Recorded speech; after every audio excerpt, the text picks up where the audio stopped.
Imagine waking up exactly at 3 a.m., not from a nightmare, but from the cold dread of realizing that the money you earned last month is already structurally gone. It has evaporated. You are physically upright in the dark, calculating exactly how many days of runway you have left until the next paycheck hits the bank account.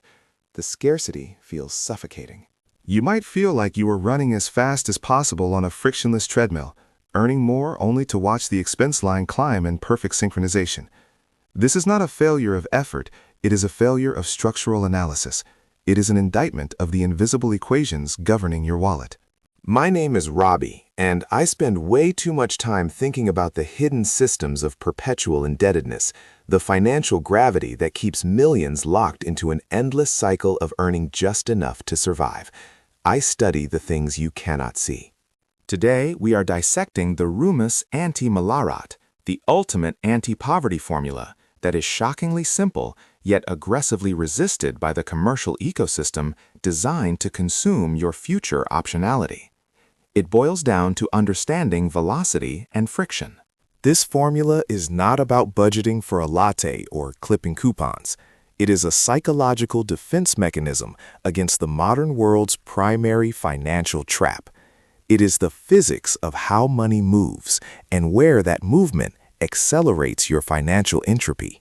The core concept is this: the moment money enters your possession, its highest priority must be increasing your time horizon of financial independence, not fulfilling the commercial demands placed upon you by external advertising vectors. The system works tirelessly to impose vampire costs. These are small, recurring, habitual expenses, often automated subscriptions or microtransactions, that collectively drain the lifeblood out of your long-term wealth-building capacity. They are silent killers lurking in the shadows of your checking account statement. Vampire costs are insidious because they are engineered for low psychological resistance. They are small enough individually to be ignored, yet mathematically certain enough collectively to ensure that you never achieve a crossover point of true asset accumulation. This is the financial black hole of middle-class living. We must define dead equity. Dead equity is the value sunk into non-appreciating consumer-grade assets that immediately diminish upon purchase and tie up capital that could otherwise be earning compounding returns for you. Think expensive cars, redundant electronics, or fast fashion wardrobes. The pursuit of status through these depreciating assets is the primary driver of the melarat condition. We are programmed to trade future freedom for present validation, a toxic psychological exchange encouraged by every major marketing firm globally to keep you in perpetual motion. The true anti-melarat formula is rooted in the concept of forced scarcity applied to expenditures, while simultaneously forcing high velocity onto savings and investment capital. Most people, tragically, execute the exact mathematical inverse of this essential truth. They allow high-velocity spending on consumer goods, meaning money enters their hands and leaves within days. Meanwhile, they allow their critical investment capital to sit dormant in low-yield savings accounts, applying zero velocity to their growth assets, ensuring inflation wins. The formula demands a minimum 50% wealth allocation rate on any income above the absolute base cost of survival. This is not 10%, not 20%. For aggressive freedom and rapid escape velocity, the number must structurally approach 50% immediately. This 50% must be treated as structurally unavailable for consumption. It must move instantly from income to an investment vehicle, reducing the window of opportunity for emotional interference or habitual spending to tamper with the core equation. We call this the frictionless transfer principle. If the money stays in your checking account for 72 hours, the probability of it becoming a vampire cost skyrockets exponentially. Speed and immediate structural separation are your primary defense mechanisms against the trap. The resistance to this formula is historical and psychological. We are all victims of the Diderot effect writ large. Denis Diderot received a luxurious scarlet dressing gown, which immediately made his existing possessions feel shabby, prompting a cascading series of unaffordable upgrades. Modern consumerism is designed solely to trigger a perpetual Diderot spiral. Every new purchase you make creates a structural demand for 3 subsequent necessary upgrades, ensuring your entire income always chases your ever-expanding perceived needs. This psychological warfare against liquidity is why financial freedom feels perpetually out of reach for even high earners. The goal of the market is to keep you running, ensuring your entire financial structure is balanced precariously on the edge of the next paycheck's arrival. Look at the expansion of credit accessibility post-1970. This was not merely convenience marketed brilliantly. It was the introduction of a high-efficiency tool for immediate Diderot activation, allowing people to purchase the next item before they had earned the capital for the first. This system is a self-licking ice cream cone for corporate profit. Debt is simply mortgaging your future time to finance the psychological satisfaction of current consumption, massively increasing your exposure to the melarat condition, regardless of your income level in the present moment. The paradox of high-income, high-expense living is that it structurally locks you into employment because your financial obligations are so high, forcing you to endure conditions and jobs you despise simply to maintain the gilded cage you built for yourself. That is the ultimate trap. The anti-melarat formula requires us to analyze not just what we spend, but why we spend. It forces us to confront the emotional voids and societal pressures that are being filled by consumption, instead of genuine internal fulfillment or structural investing. How do we implement the rumus anti-melarat in practical terms? We must institute strict structural boundaries. First, the 72-hour rule for any discretionary purchase over a minimal threshold. This breaks the high velocity of impulse and allows for calculation. Second, the mandatory barrier principle. Move your investment capital to a platform that requires actual effort, time, and friction to withdraw funds, creating a necessary speed bump.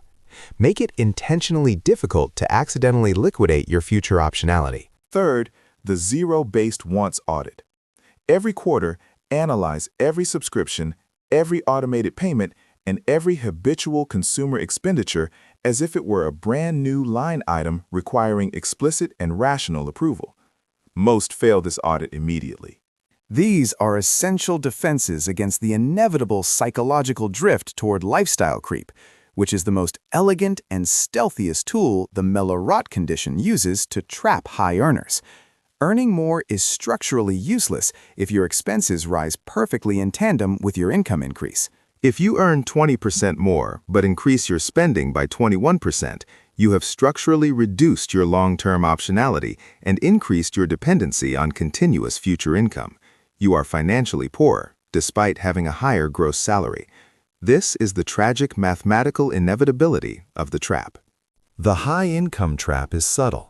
It manifests as the need for larger homes, requiring more furniture, faster cars, requiring more expensive insurance, and wider social circles, requiring more elaborate and costly entertainment expenditures. It is self-escalating overhead. The concept of liquidity must be redefined. Liquidity is not just cash in the bank. It is the amount of time you can sustain your existence without receiving a paycheck.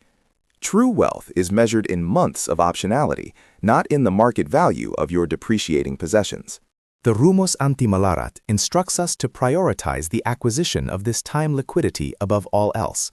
This time buffer provides resilience against economic shocks and, critically, gives you the psychological freedom to make better career and financial decisions. When you have 6 months of living expenses safely shielded and protected liquidity, the negotiation dynamic changes completely. You can walk away from a bad job, demand better compensation, or take the necessary time to launch a truly valuable venture. If you are living paycheck to paycheck, regardless of the size of that paycheck, you are mathematically operating from a position of profound weakness. Your time is owned by necessity, not guided by choice. This is the structural definition of melarat. We must also confront the toxic narrative of financial accelerationism. The pressure to get rich quickly often leads to reckless decisions, high-risk speculation, and falling for obvious scams that promise immediate escape from the structural constraints. Patience is the ultimate alpha. The anti-melarat approach is fundamentally slow, boring, and relentlessly systematic. It relies not on spectacular wins, but on the boring, inevitable, mathematical compounding of structurally protected assets over long periods of time. This means embracing the cognitive dissonance of earning a high income but choosing to live a financially austere lifestyle for a defined period, sacrificing present perceived status for future definitive sovereignty. This trade-off is often mocked by the system. The system hates the quiet, boring accumulator. It prefers the flashy consumer who keeps the machine lubricated with high-interest payments and continuous expenditure on depreciating liabilities. Do not play the game they designed for you to lose. The history of wealth creation is a history of structural resistance to immediate consumption. True family wealth was built on generational delays, prioritizing capital preservation and reinvestment above the psychological impulse for immediate gratification. In the modern context, immediate gratification is amplified by social media, where curated external displays of wealth become a new, invisible tax on those seeking genuine freedom. You are paying the social media tax every time you buy something to impress others. The ultimate financial power lies in becoming financially invisible to the system's consumption demands. Once your needs are met and your mandatory savings are automated, the emotional noise and marketing signals become irrelevant static. Focus intensely on minimizing fixed overhead. Fixed costs, rent, mortgage, permanent debt payments, are the concrete barriers to achieving escape velocity. Lowering fixed costs permanently raises your financial waterline and increases your time liquidity instantly. If you are optimizing variable costs but ignoring the structural rigidity of massive fixed overhead, you are rearranging deck chairs on the Titanic. The engine room of your financial future is the denominator, the total cost of your required existence. Shrink that denominator. We must redefine the purpose of earned income. Income is not a license to consume. It is a structural tool designed to purchase future freedom and optionality. Treat every dollar as a soldier that must be deployed strategically, not a fleeting indulgence. The rumus anti-melarat is ultimately about rejecting the societal narrative that consumption equates to success. It is the radical acceptance that true wealth is measured in time, not in things. It is stored optionality that cannot be repossessed or depreciated. We are fighting against a system that rewards the immediate and actively penalizes the patient and the prudent. Your ability to resist the instant gratification ecosystem is your single greatest asset in achieving financial sovereignty. This is your psychological edge. Do not be a slave to the acceleration of consumer demand. Force your earned capital into the structural protection of compounding assets and allow the invisible equations of long-term math to work relentlessly, inevitably, in your favor. If this deep dive into financial physics and the psychological traps of modern consumption provided you with even one moment of clarity regarding your own structural deficits, I need you to do two things immediately. First, smash that like button right now. Seriously, smash it hard to signal your structural resistance to the consumption machine. This helps the algorithm distribute the anti-melarat message to others trapped in the vortex of consumer debt. Second, subscribe for more content dedicated to achieving financial sanity, because the world is actively trying to ensure you remain financially insane, distracted by new products, and locked into the velocity of habitual spending. Thank you for analyzing the invisible equations with me. Until next time, stay solvent, reduce your fixed overhead, and keep fighting the vampire costs that seek to drain your future optionality. This fight is purely mathematical.